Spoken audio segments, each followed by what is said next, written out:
রাজনৈতিক প্রভাব নিয়ে কথা বলা হচ্ছে। উপবিষ্ট সবাইকে, উপস্থিত গণমাধ্যমকে সবাইকে আমার প্রণাম, শ্রদ্ধা।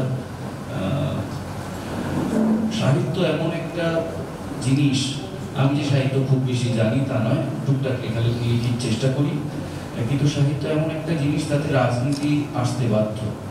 এবং আমরা বাংলা সাহিত্যের ইতিহাস যদি দেখি, তাতে কল্লোল গোষ্ঠীর একটা নিজস্ব ইতিহাস ছিল, তাতে কৃত্তিবাসের একটা নিজস্ব ইতিহাস ছিল, এবং তার মধ্যেও ইন্ডিভিজুয়ালিস্টিক আলাদা আলাদা বিশ্বাস, আলাদা আলাদা রাজনৈতিক মত প্রকাশ পেত এবং রাজনৈতিক সৌজন্য। আজকে যদিও আমরা জোটবদ্ধ বাম এবং কংগ্রেস, কিন্তু একটা সময় তো ছিল যখন আমাদের বিরোধিতাও ছিল। সেই সময় ধরুন মানিক বন্দ্যোপাধ্যায় বাম রাজনীতির কথা লিখে যাচ্ছেন তার সাহিত্যে, এবং তারাশঙ্কর নিজের মতো করে নেহেরুর পলিটিক্সে নেহেরুভিয়ান ইন্ডিয়ার ভিশন দেখছেন।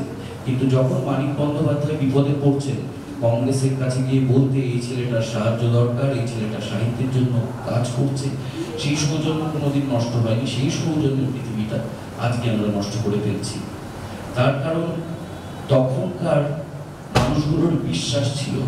আজকে আমরা রোহিণী জাতীয় উদ্ভিদ হচ্ছে যে অন্য বড় উদ্ভিদকে অবলম্বন না করে উঠতে পারে না। আমরা এক একজন সেলিব্রিটি, এক একজন এখন রোহিণী হয়ে গেছি, যাদের একটা করে অবলম্বন চাই। বিশ্বাস যদি থাকে তার সমালোচনা করা যায়, যদি অবলম্বন হয়ে যায় তখন চিরহুজুরি শুরু হয়। সেটাই আজকে নাম করা পপুলিস্ট সাহিত্যিকদের মধ্যে দেখা যাচ্ছে। এবং সেখান থেকে রাজনীতি বলে জিনিসটা থাকছে না। তার কারণ পুরোটাই পেয়ে যাওয়া, পাইয়ে দেওয়া, পিঠ চুলকোনোর সাহিত্য তৈরি হচ্ছে, সত্যি সাহিত্য তৈরি হচ্ছে, নীল সোফা সেটে বসে মিঠে খুনসুটির সাহিত্য তৈরি হচ্ছে। সেই সাহিত্যে রাজনীতি থাকছে না। আজকের এই বৈঠকি আড্ডা, আমরা জানি এখন লোকসভা নির্বাচন চলছে। একটু আগে আপনিও বললেন যে রাজনীতি সর্বস্তরে জড়িয়ে আছে, কি বলবেন আজকের অনুষ্ঠান? খুব সুন্দর, সবাই সবার মন দেওয়া নেওয়া করছে, সবাই সবার বক্তব্য দেওয়া নেওয়া করছে, সেটা ভালো লাগছে। আমরা সমমনস্ক সব মানুষরা একত্রিত হয়েছে, রাজনৈতিক বিশ্বাসের মানুষরা একত্রিত হয়েছে, ভালো লাগছে।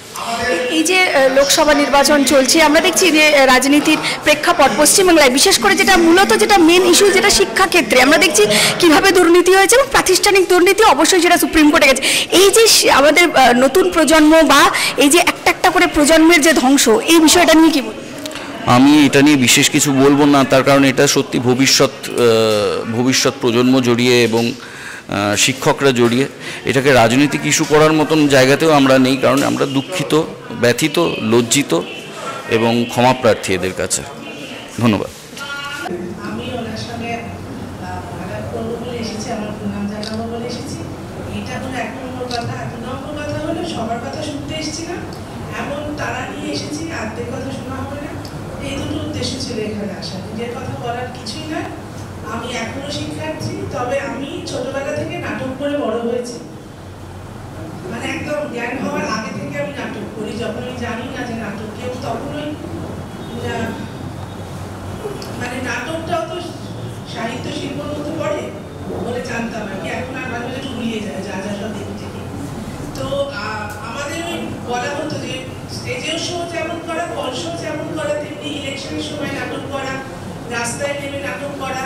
এইগুলো কখনো আমার মা বা যাদের কাছে শিখেছি বা যাদের সঙ্গে নাটক করেছি বা যাদের সামনে নাটক করতে দেখে দেখে বড় হয়েছে, তারা কখনো এগুলোকে আলাদা করে দেখেননি। তো একটা জিনিস জেনে বড় হয়েছে আজকে 55 বছর বয়স অব্দি, যে জীবন মানে রাজনীতি। আর সেই রাজনীতি যে সবার কথা বলে, স্বার্থপরের মতো নিজেরটা ভাবে না, নিজের আগে মুছবে না, এইটা জেনে বড় হয়েছে। এখনো সেইটা মাথার মধ্যে রয়ে গেছে, সেখান থেকে বেরোতে পারিনি। এখনো যে কোনো নিজের যে কোনো কাজের মধ্যে সেটাকেই রাখার চেষ্টা করি, এবং আমি বিশ্বাস করি ওটাই একমাত্র বাঁচার পথ। এছাড়া আর কোনো বাঁচার পথ নেই। আর এছাড়া যে পথটাকে অবলম্বন করবো না কেন, আলটিমেটলি যেখানে গিয়ে পৌঁছবো, সেখানে পৌঁছলে কিন্তু লোকে আমাকে লোভী এবং স্বার্থপরই বলবে, বেশি কিচ্ছু। রাজনীতি সর্বস্তরে, একটু আগে আপনিও বললেন, কি বলবেন? নির্বাচন চলছে এবং সব থেকে বড় বিষয় পশ্চিমবাংলায় আমরা যেটা দেখতে পাচ্ছি, দুর্নীতি সর্বস্তরে। সব থেকে বড় কথা শিক্ষাক্ষেত্রে, যার মেরুদণ্ড সমাজকে ধরে রাখে, কি বলবেন? কি আর বলবো, সবাই তো দেখতেই পাচ্ছেন। একটা কথাই বলবো যে জবাব দেওয়ার সময় এসছে, এখনো জবাব দেবেন না, মুখ বন্ধ করে স্বার্থপর হয়ে থাকার চেষ্টা করবেন, সেটা ভেবে দেখার সময় এসছে, ভেবে দেখুন। আর কি বলবো, বুদ্ধিজীবীদের একটা সময় আমরা দেখেছিলাম নামতে, কিন্তু এখন তারা কোথায়? নামতে বলতে আন্দোলনে নামতে, প্রতিবাদ করতে, কিন্তু তারা মানুষ এখনো নামছেন, শিক্ষিত মানুষ। বুদ্ধিজীবী টিভি এখন আর ওই শব্দগুলো ইউজ করলে সমস্যা হয়ে যাচ্ছে, ভুলভাল লোকের জন্য ওটা অ্যাপ্লিকেবল হয়ে যাচ্ছে। তো মানুষ এখনো নামছেন। যদি আমাদেরকে আপনারা মানুষ বলে মনে করেন, তাহলে তো মানুষ নামছেই। কি বলবেন, এই যে এখন নির্বাচন চলছে, তৃতীয় ফেজের নির্বাচন হয়ে গেছে, আপনার মতামত কি মনে হচ্ছে? কারণ বাম এবং সিপিএম জোট বেঁধেছে, তারা কতটা এগিয়ে? বাম এবং সিপিএম জোট বেঁধেছে, সরি বাম আর কংগ্রেস। আমি আশাবাদী, সবসময় এইটুকু বলতে পারি। আর মানে আশা না করলে উপায় নেই। সাধারণ মানুষ জানেন যে পথটা তারা বেছে নিয়েছেন সে পথটা ঠিক পথ নয়। তো এখন দেখা যাক, ভোটটা মানুষকে দিতে হবে। মানুষ অ্যালাউ করেন না তো আরেকজন মানুষকে সবসময় ভোট দিতে। যদি মানুষ ভোট দিতে পারেন তাহলে হয়তো ছবিটা পাল্টাবে।